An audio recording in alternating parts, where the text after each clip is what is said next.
Halo teman-teman, kami dari kelompok 2 hari ini akan menjelaskan materi berpikir kritis dan reflektif tentang ciri dan karakteristik cendekiawan.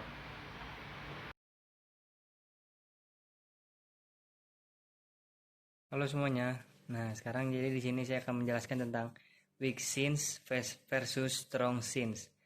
Di sini ada weak scenes, yaitu di mana seseorang menggunakan pemikiran kritisnya untuk mempertahankan keyakinannya. Contohnya, tidak mau mendengarkan apa nasihat orang, tetap kuat dalam pribadinya. Lalu ada strong scenes, penggunaan pemikiran kritis untuk mengevaluasi semua keyakinan dan kepercayaannya.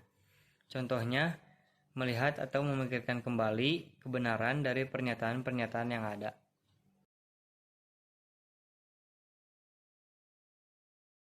Lalu ada pendahuluan.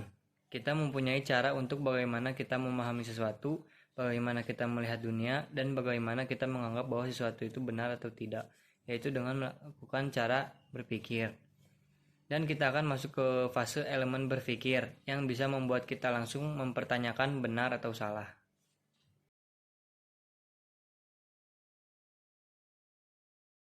Nah, selanjutnya ada problemnya nih. Nah, dari problemnya itu ada egosentrik dan sosiosentrik. Kalau yang egosentrik hanya mengacu pada diri sendiri, dan kalau sosiosentrik mengacu kepada kelompok. Ada beberapa standar berpikir cendekiawan yang bisa kita tiru. Yang diantaranya adalah clarity. Clarity adalah mengetahui apa yang kita hadapi. Dengan kita mengetahui apa yang kita hadapi, kita akan tahu langkah apa yang harus kita ambil. Kemudian yang kedua adalah akurasi dan presisi, konsep on point dengan metode yang tepat. Kemudian yang ketiga adalah relevansi. Relevansi adalah mengenai memahami situasi yang ada. Kemudian luas dan dalam. Luas dan dalam artinya pemikir kritis tidak melihat suatu masalahnya dari satu sudut pandang saja. Kemudian menggunakan logika. Kemudian ada perbedaan yang menonjol. Pemikir kritis dengan pemikir umum pada umumnya tentu memiliki perbedaan yang menonjol. Yang terakhir ada kesetaraan dan keadilan.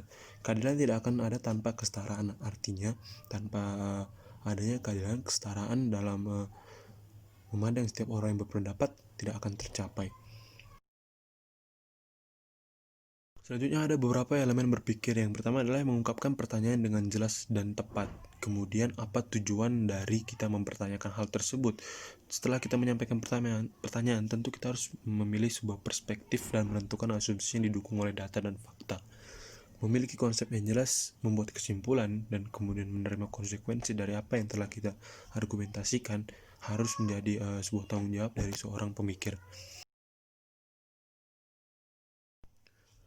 Kemudian ada core value as critical thinker. Di antaranya adalah otonomi, yaitu sebuah konsep independen bahwa setiap orang memiliki hak untuk berargumen.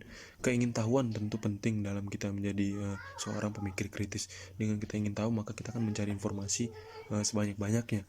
Kemudian ada kerendahan hati. Dengan kita mempertahankan sifat rendah hati, setiap argumentasi yang disampaikan oleh orang lain akan terus kita hormati. Kemudian ada rasa hormat.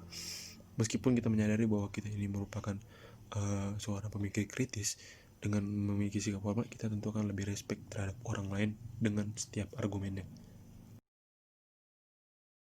Ada sekitar 3 cara supaya percakapan tetap berlangsung. Yang pertama adalah mengupayakan bahwa orang lain tahu bahwa Anda paham tentang apa yang mereka inginkan. Dengan membiarkan orang lain tahu bahwa kita paham apa yang mereka inginkan, akan ada sebuah sugesti bahwa mereka akan lebih nyaman berbicara dengan kita. Tanyakan kepada pihak lain apakah ada bukti yang mengubah pendapat mereka. Bukti baru kadang akan mengubah mindset seseorang. Menginisiasi jeda agar setiap pihak dapat membuktikan argumen mereka. Berikan waktu terhadap lawan bicara supaya pendapat atau opini yang mereka argumentasikan bisa dibuktikan dengan bukti-bukti yang valid dan benar ada tentunya. Yang pertama ada intellectual integrity. Integrasi merupakan kunci kesuksesan dalam kehidupan seseorang karena dapat membentuk pribadi yang konsisten. Integritas merupakan hal yang dapat menentukan dirinya dalam memimpin. Dan integritas merupakan hal yang dapat menghasilkan reputasi dalam berpikir dan bertindak dengan cara konsisten. Yang kedua ada intellectual humility. Kita harus menghormati sudut pandang orang lain, memisahkan ego kita dari intelektual kita. Kita bersedia merevisi sudut pandang penting diri kita. Yang ketiga, ada intellectual sense of justice. Menilai mereka dengan standar intelektual yang sama tanpa mengacu pada perasaan atau kepentingan pribadi seseorang atau perasaan atau kepentingan pribadi teman. Komunitas menyiratkan kepatuhan pada standar intelektual tanpa mengacu pada keuntungan sendiri atau keuntungan kelompoknya.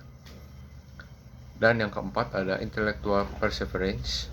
Ketekunan mengharuskan kita menghabiskan waktu yang sesuai untuk proyek intelektual kita. Ketekunan mengharuskan untuk melakukan upaya serius dalam aktivitas intelektual kita.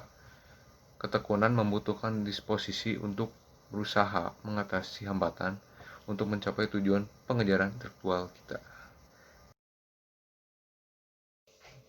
Yang kelima ada intellectual fair-mindedness. Orang yang berpikiran adil adalah toleran dan tidak diskriminatif, menerima pandangan orang lain. Selain itu, mereka setia pada keyakinan mereka sendiri tanpa memaksakannya pada orang lain. Seperti yang dikatakan Oscar Wilde, keegoisan bukanlah hidup seperti yang diinginkan untuk hidup, melainkan meminta orang lain untuk hidup sesuai keinginan. Orang yang berpikiran adil menantang orang lain dengan menetapkan harapan tinggi, namun realistis. Mereka hanya bertanya kepada orang lain apa yang ingin mereka lakukan sendiri. Selain itu, mereka membayar upah harian yang adil untuk pekerjaan yang jujur. Dan yang terakhir, orang yang berpikiran adil memberi setiap orang kesempatan yang sama untuk sukses tanpa pilih kasih. Mereka memperlakukan atasan dan bawahan dengan tingkat rasa hormat yang sama. Yang keenam ada intellectual confidence in reason. Keyakinan dalam bernalar adalah kecenderungan kebiasaan untuk mempercayai pemikiran reflektif untuk memecahkan masalah dan membuat keputusan. Seperti atribut lain yang diukur di sini, kepercayaan dalam penalaran berlaku untuk individu dan kelompok, keluarga, tim kantor, komunitas, atau masyarakat. Dapat mempercayai penilaian yang masuk akal sebagai cara untuk memecahkan masalah dan mencapai tujuan. Yang ketujuh ada intellectual courage.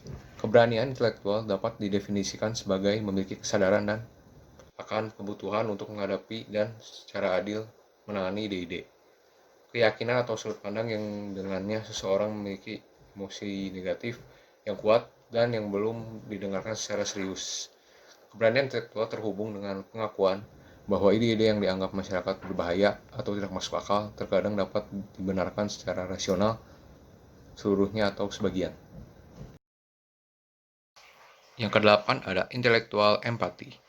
Intellectual empathy sangat penting bagi mereka yang ingin hidup murah hati dan dengan integritas dalam masyarakat majemuk.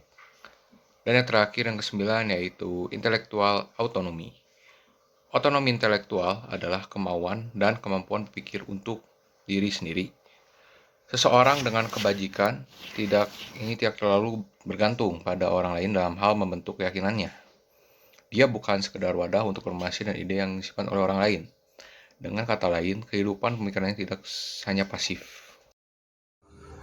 Berikut adalah ciri-ciri pikiran tidak disiplin. Ada intellectual arrogance atau bersifat arogan atau sombong. Ada intellectual unfairness, bersikap tidak adil. Terus ada intellectual laziness, yaitu bersikap malas. Intellectual disregard for justice, yaitu mengabaikan keadilan yang ditetapkan. Ada juga intellectual distrust of reason, yaitu tidak mempercayai fakta-fakta yang ada. Terus ada intellectual cowardice, yaitu tidak mau menerima pendapat dari orang lain. Terus ada intellectual self-centeredness, jadi itu seperti semuanya, dia ingin semuanya berpusat pada dirinya sendiri. Terus ada intellectual conformity, yaitu tidak menunjukkan pemikiran dia sendiri. Ada juga intellectual hypocrisy, yaitu bersikap munafik. Berikut adalah bagian-bagiannya. Itu yang pertama itu ada standar yang terdiri dari kejelasan, terus ada akurasi, relevan, logikal, keluasan, presisi, makna, kelengkapan, keadilan, dan kedalaman. Terus yang standar itu harus kita aplikasikan ke elemen-elemen yang terdiri dari tujuan, pertanyaan, sudut pandang, informasi, kesimpulan, konsep, implikasi, dan asumsi. Dan dari elemen-elemen itu kita bisa belajar untuk mengembangkannya menjadi ciri-ciri intelektual. Terus yang ciri-cirinya itu ada terdiri dari intellectual humility, intellectual autonomy, intellectual integrity, intellectual courage, terus ada intellectual perseverance, dan ada confidence in reason, dan itu ada intellectual empathy, dan yang terakhir itu ada fair mindedness.